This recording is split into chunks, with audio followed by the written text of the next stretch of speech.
नमस्कार, news flash में आपका स्वागत है। बढ़ते हैं आज की ताज़ा खबरों की ओर। बोरावड़ कस्बे में विभिन्न वार्डों में ऐसे कई टूटे फूटे जर्जर मकान हैं जो कभी भी धराशायी हो सकते हैं।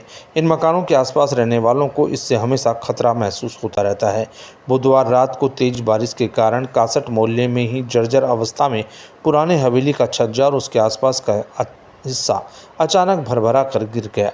गनीमत रही कि उस समय कोई राहगीर नहीं गुजर रहे थे, जिससे दर्दनाक हादसा होने से टल गया। सूचना पर नगरपालिका chairman Bhanwarlal Meghwal, vice chairman Shamim Khatri, पार्षद गजेंद्र सिंह रातों रात पहुंचे और मुंबई रह रहे मकान मालिक से फ़ोन पर वार्ता कर मकान के जर हिस्से को हटाकर सुरक्षित किया। बड़ी बात यह है कि मकान मालिक इन मकानों की सुध नहीं ले रहे और न ही नगरपालिका इस पर कोई ठोस कार्रवाई कर पा रहा। हर बारिश में ऐसे जर्जर मकान ढहते हैं और कई बार इन मकानों के गिरने में हादसे हो चुके, लेकिन हादसों से प्रशासन सबक नहीं ले रहा। बारिश के दिनों में इन मकानों का खतरा कई गुना बढ़ जाता है। शहर में स्थित असुरक्षित मकानों की सूची भी काफ़ी लंबी है। जर्जर अवस्था में खड़े इन मकानों को नगरपालिका की ओर से चिन्हित किया जाना चाहिए। हालांकि पार्षद गजेंद्र सिंह बोथरा ने नगरपालिका के अधिशासी अधिकारी को ऐसे 3 जर्जर मकानों पुरानी हवेलियों को लिखित में शिकायत पेश करने के बाद अधिशासी अधिकारी दुर्गा देवी चौधरी ने बोरावड़ आबादी सीमा के वार्ड नंबर 15 कासट मोहल्ला स्थित मकान मालिक रामदीन कासट, वार्ड संख्या 12 में स्थित मकान मालिक बालचंद सुराना, सोमानी मोहल्ला स्थित मकान मालिक श्याम सुंदर अग्रवाल को नोटिस देकर तलब किया और साथ ही 3 दिन में अपने मकानों के क्षतिग्रस्त हिस्से को गिराने के निर्देश दिए। ऐसा नहीं करने पर किसी प्रकार की दुर्घटना होने पर मकान मालिक खुद जिम्मेदार होने की चेतावनी दी। अधिशासी अधिकारी ने तत्काल मकानों को सुरक्षित नहीं करने पर प्रशासन द्वारा तोड़ने की कार्रवाई करने और हर्जा खर्चा वसूल करने की चेतावनी दी है। हम आपको बता दें कि सबसे बड़ी समस्या यह है कि असुरक्षित मकानों में सबसे अधिक मकान तो ऐसे हैं जो गैर आबाद है, जहां कोई रहता नहीं है। लोग बाहरी राज्यों में बस गए और यहां आने तक नहीं है। कई मामलों में आपसी खींचतान और हिस्सेदारी के विवाद के चलते लोग अपने मकानों की मरम्मत नहीं करवा रहे। इन जर्जर मकानों से उनके सामने से गुजरने वाले राहगीरों को तो खतरा है ही, सबसे अधिक खतरा इन मकानों के पड़ोस में रहने वालों को है। नगरपालिका अधिशासी अधिकारी का कहना है कि हमने इन जर्जर मकानों का सर्वे करवा लिया है और नोटिस जारी कर शीघ्र उचित कार्रवाई की जाएगी। आपके मकान के सामने ये मकान है। हमारे मकान के सामने ये मकान है जो रात को बरसात से गिर गया था। उसके बाद में क्या कोई चेयरमैन वगैरह कोई मौके पर है, आपने बुलाया? सरपंच चेयरमैन साहब सुबह आया दिन में, मौका का देखे वो देखे शमीम तेली, चेयरमैन साहब गजू बोथरा, सभी मोहल्ले के आदमी थे। इसके मौसम में जो पुराने हवेलियाँ हैं उनके धराशायी होने की सूचनाएं मार्केट में है और आप पार्षद भी हैं, आपके द्वारा क्या कोई विशेष कोई कार्रवाई की गई है नगरपालिका के द्वारा?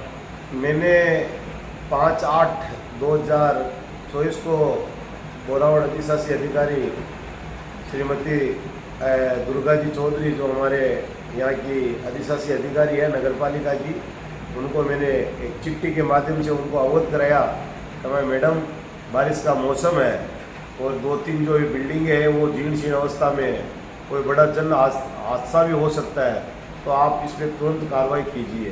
तो मैडम ने आज उन सबको नोटिस निकाला है। मैडम ने हमारी बात को सुना और सुनकर उन्होंने कार्रवाई की है।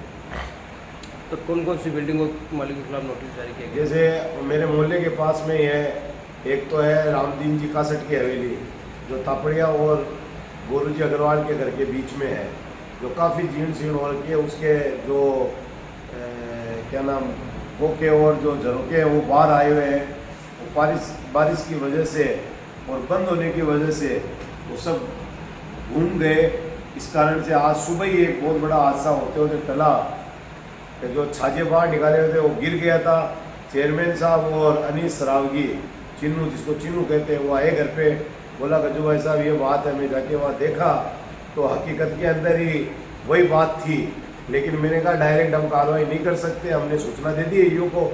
उसके अलावा जो वहाँ के सेठ जी है रामदीन जी कासट के लड़के बड़े श्रीमान श्याम सुंदर जी कासट, उनको हमने मुंबई पे फ़ोन के द्वारा इतला दे दी थी और उन्होंने कहा जैसा उचित आप समझो वैसा कर लीजिए। मैं तो दिवाली इसके रक्षाबंधन के बाद में मेरे परिवार का कोई ना कोई मेंबर आ सकता है। एक है श्याम जी अग्रवाल की जो बड़ी हवेली है सोमानियों के मोहल्ले में, वो भी काफ़ी जीर्ण शीर्ण हो के आए दिन उसका चूना गिरता रहता है, किसी कोई भी जन हादसा भी हो सकता है। एक हमारे यहाँ दानमचंद जी और बालचंद जी सुराना की जो दीवार है वो काफ़ी छेद हो रखा है दीवार में, वो कभी भी गिर सकती है। ये बद्रीनारायण जी कासट के घर के पास में।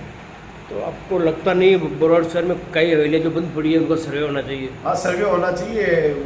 मेरा सभी वार्ड पार्षदों से भी यही आह्वान रहेगा, मेरे साथियों से, कि अपने अपने वार्ड में या अपने अपने मोहल्ले में जो भी कोई बंद हवेली है, जीर्ण शीर्ण अवस्था में है, जिसके मालिक आउट ऑफ राजस्थान या बोरावड़ से बाहर रहते हैं, तो उन्हें नगर पालिका या तो आप अपने विवेक से उनको सूचना दे दीजिए, अगर वो आते हैं तो ठीक है, नहीं तो आप नगर पालिका में लिख के दीजिए, नगर पालिका इसके उनके खिलाफ कानूनी कार्रवाई।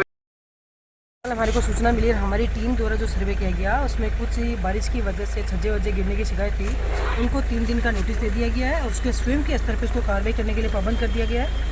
अगर वो स्वयं के स्तर पर 3 दिन में नहीं करता है तो नगर परिषद या पालिका जो भी है उसको हम हमारे लेवल पर डिसीजन लेंगे और भी जितने भी सर्वे करवाए जा रहे हैं उनको सबको सर्वे करके नोटिस करने करवा दिया जाएगा।